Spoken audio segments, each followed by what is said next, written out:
Want to bet? Then get in on the action at Sports Interaction. The boys of summer are back on the diamond, and March Madness is on deck. Bet pregame, live in play, or on one of our many prop bets. Sports Interaction makes it easy to deposit, play, and cash out. Head to sportsinteraction.com/SDPN. Or in Ontario, download the app now using the QR code at the bottom of the screen. 19 plus, and please play responsibly.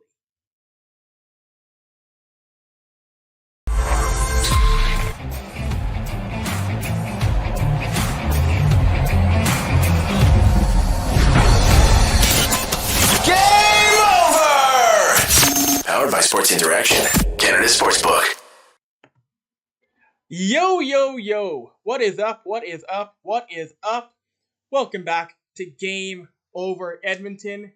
It's your boy, Avry Lewis McDougall here. Sorry for the delay. Had to sort some things out.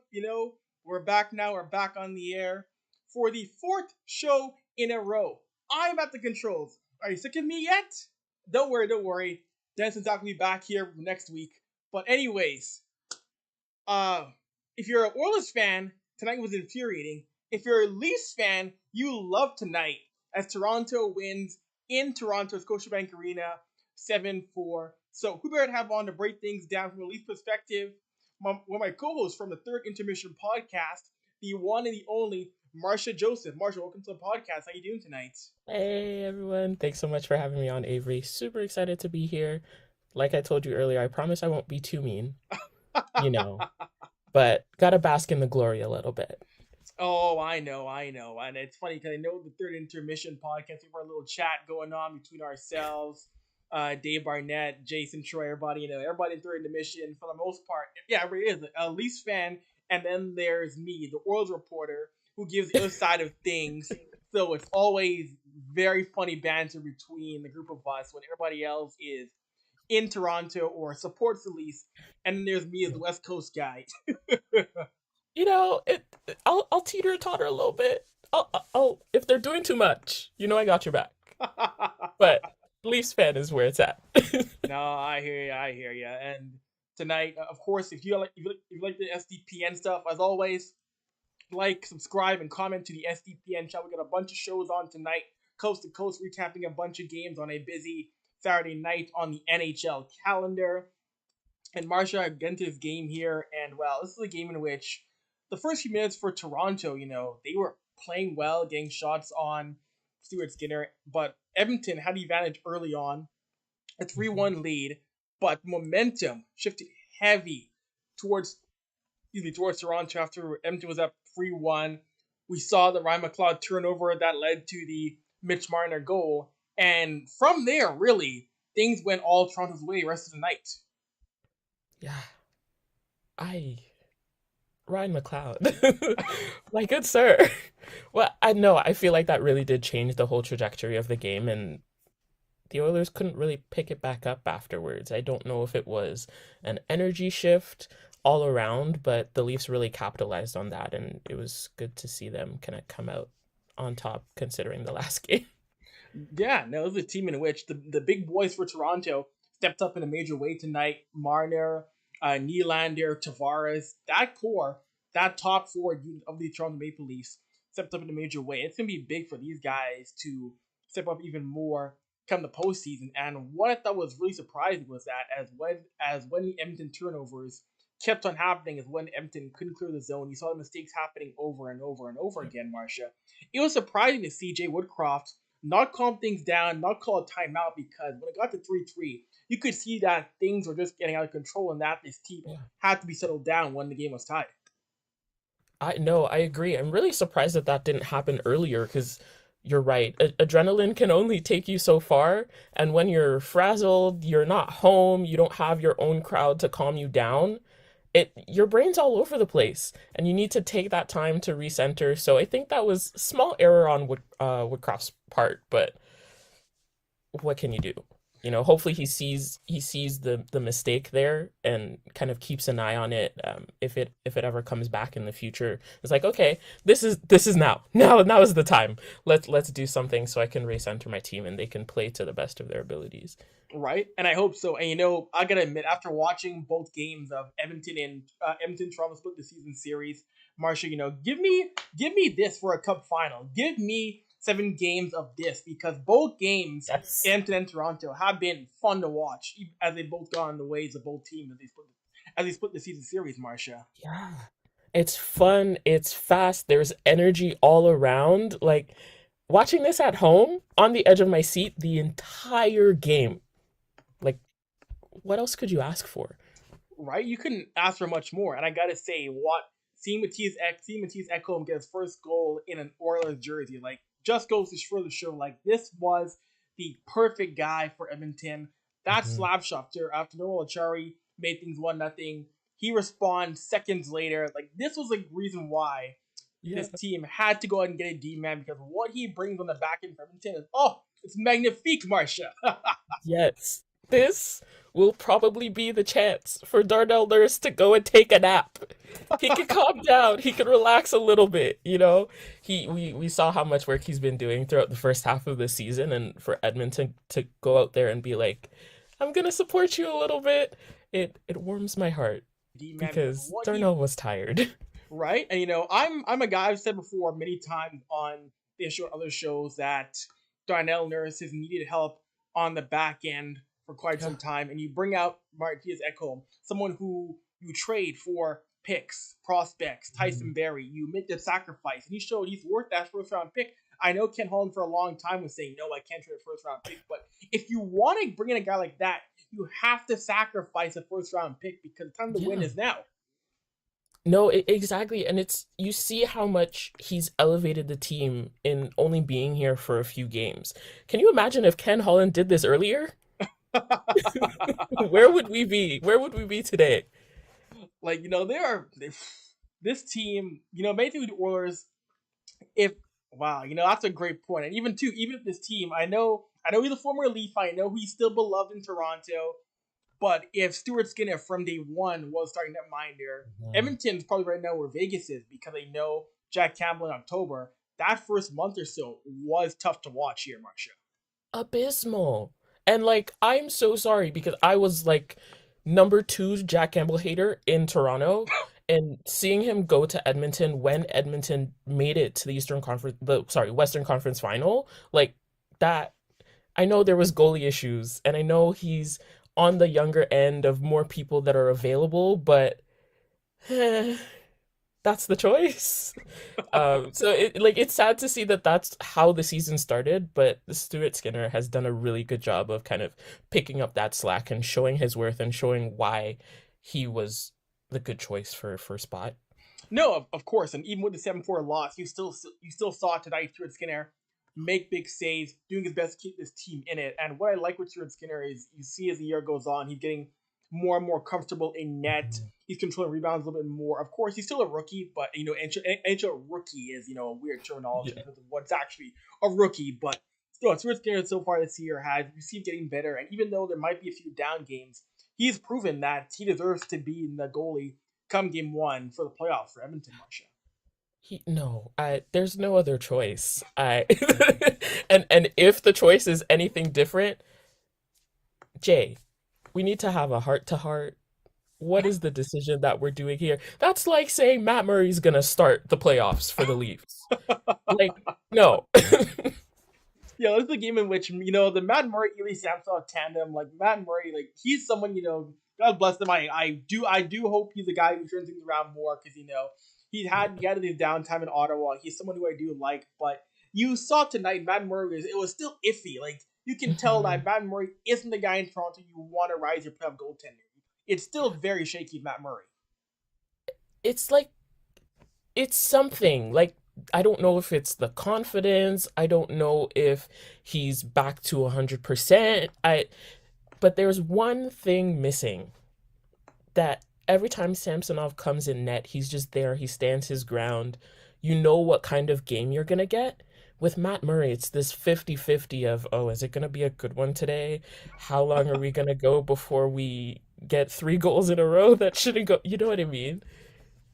Yeah, no, I totally agree with that. And over the past year, Leafs goaltending it's been interesting to see the past year who is going to be in net. We've been at a point in which Leafs goalies had to recall AHL minors. There's been the goalie debates. Like this past 18 months of Leafs goaltending has been one of the most dramatic ones in the league, I would say. Yeah. Oh my God. Like I'm thinking about it now between Wall, Shalgren, Mm-hmm. Kaskisuo. Like it's been this up and down, back and forth since Anderson left the city. And it's been difficult for the team to really find that solid person, be it because of injury or they're just so trash that there's no ways around it. But I'm wondering what it will take to kind of solidify who that person is for the Leafs. No, it's a great point. It's a great point. And tonight I mentioned the big names that step up for the Maple Leafs tonight in this victory. You see Mitch Marner, 80 points again, and I like seeing Mitch Marner. Like I like seeing the big boys like Marner and Matthews and Nylander step up once again because these are going to be your core guys going into a first round matchup again with the hopes of getting out of the first round again. It's funny because you look on certain pages, certain Twitter pages, you saw so much on Twitter of, oh, can this team win Yeah. with Nylander and Marner? Trade him, trade him, trade him. I don't think there's any Leaf fans right now who want to deal Marner or Nope. William Nylander after what's gone the past little while here. I mean, I hope not. If you do, the door is this way. No, but it's right. It's these are the core that will make the difference come playoff time. I just hope the second that the playoffs start, it's not like a switch is shut off and they all flatline. Like we need to keep that energy going just because okay, yes, it's the playoffs, it's more intense, but like give it your all. Score a goal, take a shot, Right? don't forget who you are. No, exactly. And then going from the Edmonton end, once again, McDavid gets 55. Drysdale scores in the power play again, and watching these two, like I look at this year, and it's like this has to be the year. Again, you either repeat by getting to Western Conference Final or get to the Cup Final because again, Drysdale is now 6 goals away from tying the all-time record for most power play goals in a season set by Tim Kerr, and McDavid is now 5 away from 60 goals and you got Nugent-Hopkins on pace Yeah, for almost 100 points. It's like after seeing this forward core do it again, it's like it's gonna be tough to stop monster. them. But like, yeah, it's ridiculous. It is.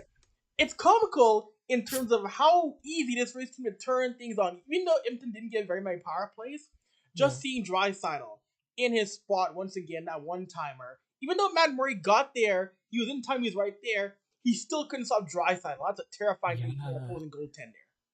Once you have that sweet spot, you have to take advantage of it in every situation, and that is exactly what Draisaitl does, which is so important, especially in special teams. Because you know what, there's some teams, some players where you'll get to a point of predictability, but with him, shots so powerful, he's a great skater. He just is so confident in what he is doing. A goalie can't stop him. Right?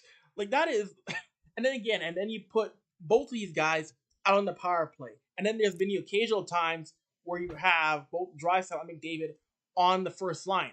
Like that is an amazing cheat code to have when you can roll out both these guys on the power play, and when need be, have them both play on the first line.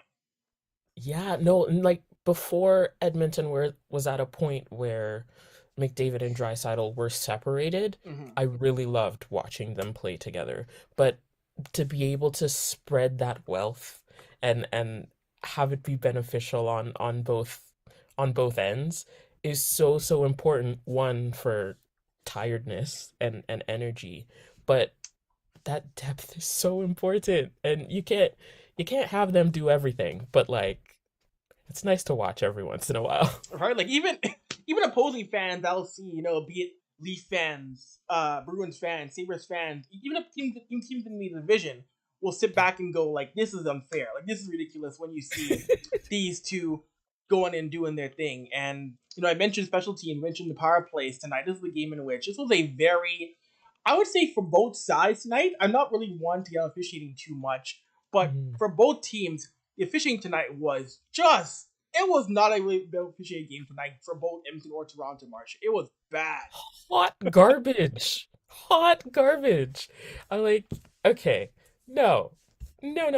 Why were there so many 4-on-4s? Right? Speaking of penalties, I saw someone I follow on Twitter earlier say that the Leafs have yet to get a 5-on-3 this season. Oh. What? This season. So, okay, sure, we're holding back. We're going to be a little bit selective. We're going to let them play. Just call the game how you see it. Right? It's that simple. Oh my gosh, it was ridiculous. And then, of course, there's always that whole game management aspect of it, which I find absolutely ridiculous that there's all talking even up call and this and that. It's like, how is that not a form of match fixing or game fixing when you have even up call, which is ridiculous to me.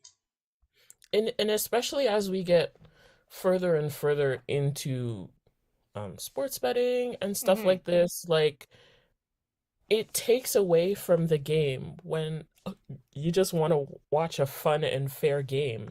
But now it seems like things are going certain ways. I know there's always the people that are like, oh, it's rigged for Toronto because the Situation Room's in Toronto or whatever the case is. But when something's unfair, you call it like it is. And you wonder why these people are not being held accountable and held to the standard of, you are an NHL official. Right? This is not a beer league hockey game. And your job. It's I would just love a player, any player in the league, any superstar, to have a Fred VanVleet moment where they just go off and just tear into an official. Take the fine. Let everybody know what you're seeing is garbage. Exactly. Because then we're going to go into the playoffs and people are going to get hurt. Calls are going to be missed for the sake of letting the game go on. And, it's the playoffs. We don't call as much. If we don't call out this nonsense when we see it, nothing's going to change. Right? Playoff officiating. That to me is the most ridiculous thing I've heard. They put the whistles away. What other sports do you know, Marsha, where the playoffs come and things don't get called anymore? That's absurd. No. Not even in intramural sports at York University. Come on. And in the NHL, relax. Could you imagine the NBA? Playoffs. Now you can hit Steph Curry with a chair in the head because the playoffs. It's the playoffs. I'm sorry, dude. You might have a concussion. I'm sorry, dude. It's the playoffs. What can you do? Right? A great example of that was when the Oilers lost to the Winnipeg Jets back in 2021 in that shortened season.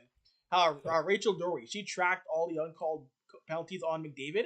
She tracked 31 infractions on McDavid that are not called. 31. My goodness. And then that also brings you up to the argument of it reminds me of Simone Biles. Oh, he's so good. We can't call things on him. We just gotta let them slide because he's already that much better than them. This will even the playing field. What? That Simone Biles effect of I'm gonna take their talent and smush it to make the other people kind of do a little better. But the other people could just be better. Exactly. People come to watch Simone Biles, who's the best gymnast in American history. You don't want to see Simone Biles do what she does. People want to see Connor McDavid do his thing. People don't want to watch third pairing defenseman maul the best player in the world. That's not how this works. It's not how you sell your league. It isn't. We like him alive. We like him doing the things he's doing. We want to see him pass 60 goals. Right? That's how you market the. That's how you market the sport. I know people say you couldn't call a penalty on him, but the play in which Logan Stanley crumpled Kirill Kaprizov, we don't want to see the star players get pulled like an accordion. You don't want to see that. It's who are you gonna get people to watch the games for? Is that not your major selling point? Is he not on a huge poster somewhere in your arena? Mm-hmm. What's Hockey Night in Canada gonna put on the opening credits? with the next Oilers game on a Saturday night if he's injured. You know Right? what I mean? Like, the way this league does not protect their stars, and officiating Unfortunate. tonight just does not make any sense. Again, and tonight, it's Saturday. It's hockey night in Canada. Fans across the country, across the continent, or whoever tunes in, they don't want to watch bad officiating. No one No. does. Honest to God, if I weren't a Leafs fan, if Connor and Leon weren't doing the thing, I would have turned the channel over and watched UP's birthday celebrations. Do better, NHL. Oh my gosh, they have to. And of course, Marsha, I know, of course, we do the third Intermission together with many of our hosts and the head honcho, Dave Barnett. None of us who, as Dave says, we black, you black, talking hockey on the third intermission. And first off, what's it been like to be a part of this show? Because it's been fun having you on. It's been fun to get into many important issues in the hockey world and have people who look like us come on the show and feel comfortable to talk hockey every week. Yeah, dude. Oh my God. It's amazing to be able to be so comfortable, not have anyone question, oh, why do you like hockey? Why do you, oh, this like knife shoes ice sport? No, no.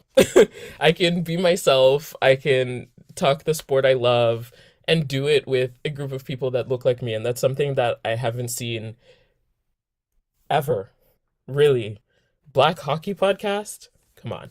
Um, but no, it's just amazing the strides that we've been able to take and the conversations we've been able to have, and to see where the podcast started and how much it's been able to grow. It's really been an honor to be a part of a project like this.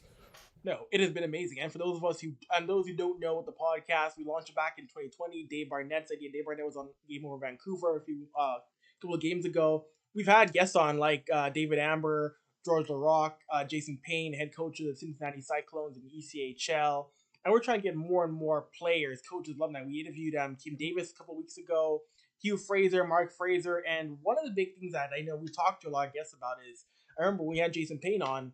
Jason Payne talked about, how it was cool being comfortable talking to people who are black, who are West Indian, who like hockey, so we talk about, plantain and all that kind of stuff. Like, and these guys admit, like, they don't get a chance to talk about this kind of stuff, about their personal lives, about being black in hockey, like, very often. Like, these are conversations they don't get to have very often. So the fact that they get to converse with us in this manner, they really appreciate. Of course. And you know what? It's groundbreaking because there's only so many times you can talk about your love of food, your love of culture. Oh, I haven't been back home in a while, with the people that surround the spaces in hockey, without having to dive so deep into an explanation that they actually get it.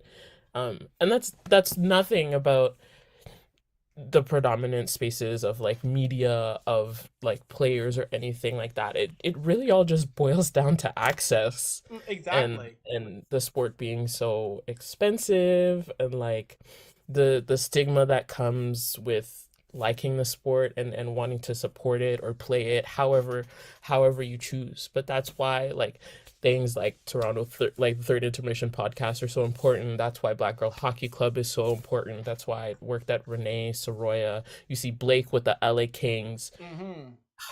It just means so much. Like, I know it's superficial, but representation does matter.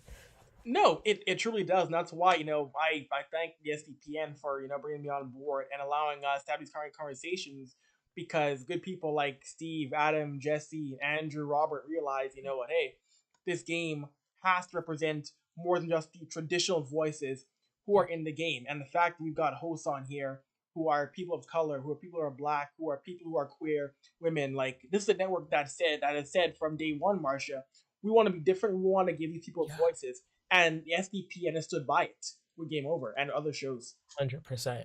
And I love that so, so, so much. Seeing that across the board with all the markets, it's the best feeling. No, it is honestly amazing. Of course, you mentioned Black Girl Hockey Club. You've been involved with them doing different stuff. What's it been like to be involved with them when they've come to Canada? Because Renee has brought them over. There's now a chapter in Canada that is led by Soria Tinker. What has it been meant to be involved with that as they make strides in making hockey truly for everybody now in this game. It's so great to see because it's all in the little things. Between girls who are just sitting in a room, like the last event that happened was the Toronto 6 Black History Month event. Bernice Carnegie came out and spoke to all these young girls about her father and the work that she's done. They got to walk through the locker room and do a training with Coach James. Things like this, just making hockey within reach for Black folks is just so cool. It's so important. It's so fun. And to be able to have that chapter in Canada again just makes access so much easier. Um, because the American chapter grew so large, and you know that there's demand here. So to be able to offer scholarships for equipment to play, to be able to have partnerships with companies like Canadian Tire Jumpstart, like it's wild. It's wild. It's so good. No, it is absolutely amazing. I know they came back this week for the Toronto Marlies game. They are back there at that game tonight. I know they're doing an event over now in Vancouver pretty soon. And Mhm. I like the fact that now it's going to now Vancouver. And I really hope there's eventually events in Edmonton because, Renee, Soroya, if you need help in Edmonton, holla at your boy. Hit me up. I'll be glad to help out the Black Hockey Club. I'll be glad to help out. I'm your Edmonton voice. Reach out to me. I'll be glad to help you out and expand the reach of getting the sport out there to more Black boys and girls in Alberta. I'd love to help out somehow in this province. It also gives me an excuse to go visit Avery in Edmonton. Yeah, why not? I mean, Right? if we can have the Junos there, we can have Black Girl Hockey Club there. Come on. Exactly, right? Totally agree. And I mean, hey, and we can get the alumni involved. There are still Edmonton Oilers Black alumni who are involved in the market. There is still Joaquin Gage. There is Sean Bell. There is Sean Brown. Yeah. Georgia Rock comes in every so often Oiler games. Like we have resources and alumni who are out here who I know will be down to help out with this. Fingers crossed it happens. Right? I hope, and that's funny. Yo, that's right. The Junos are on Monday. That's right, yo. Downtown Edmonton's going crazy right now. I saw it set up. Yo, people are ready for the Junos. And Marsha, before we wrap things up, I need to talk to you about, what are your thoughts on the Leafs now? This big win over Edmonton. It's about 16 games left in the season now before the playoffs. Like, where are you at right now? How are you feeling right now? How confident are you with this Leafs team right now that's chugging along? And even though Ryan O'Reilly is hurt with the broken fingers on LTIR, this Leafs team for the most part still looks really good. So, what are your emotions right now as we wind down the regular season? Because they're gonna face most likely, I would assume, probably Tampa Bay round Yeah. one again. From what it looks like. I'm excited, but a reserved kind of excited because this team is starting to gel together. Lost some important pieces. Like Engvall was really a kind of glue that people underestimated. So seeing Kemp kind of readjust is really, really interesting, but he's making it work. When O'Reilly's back from injury, we saw how good he was doing. Noel Achari, bless his heart, all the cookies. The one thing that I'm worried about, and this might surprise people because I've been his like number 1.5 defender, Sheldon Keefe. Uh-oh. He seems very stubborn. Um, and is falling into traps of I have loyalties to these people, so I really want to play them and show them that I'm here and I support them, but it's not working to the overall effect of the team. So I'm worried that in the last few games of this season, he might lose certain aspects of the room. And if this playoffs don't go well, I don't think it's a player going away. I think it's Keefe because he's had time now. That's true, and I definitely think that unfortunately, Sheldon Keefe has done a lot of good things in the regular season with this team, but you're right, Marshall. Like if this is another year in which this team hits the brick wall again and they're out in the first round, like how many more chances does Keefe get if you can't get past round one? I agree with you, but you might see a change next year on the bench. We'll have to wait and see. No, exactly. Before I let you go, Marsha, I want you to plug all your socials and what else you do. Like, this is time now to plug on social media, everything we got going on. On Twitter at _ Mo Joseph _ MOJOSEPH. Great stuff. You'll find me on Avery's Twitter because he added me in the tweet about this episode. But honestly, just really trying to find myself again. I used to write hockey maybe about a year ago, trying to get back into writing because it is a huge pleasure of mine. Podcasting, trying to grow Third Intermission podcast as much as we possibly can, reach as many people as we can, because we know what we're talking about, and it's some good stuff and funny conversations too. So like, if you don't listen to the Third Intermission podcast, available everywhere you love streaming your podcasts, do that. Find us. But really just finding myself in the next couple months. Keep loving hockey, all the sports really. I'm a huge sports nerd, but like my body hates me for it. All the injuries. It's okay. I'm surviving. It's a good time.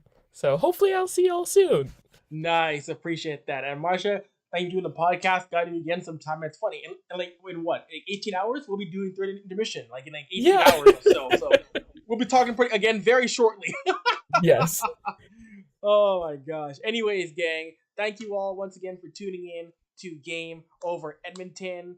The boys, Dennis and Zach, are back at it again on Tuesday to talk about the Edmonton Oilers taking on Ottawa. They'll recap that game for you next Tuesday upcoming. Anyways, I'm Avery. Follow me on Twitter at Avry at AVRY. Follow all the Game Over hosts. Follow us here on SDPN. Please like, share, and subscribe to the channel if you like the content. Until next time, we're gone. Later. Peace. Game over! Powered by Sports Interaction, Canada Sportsbook.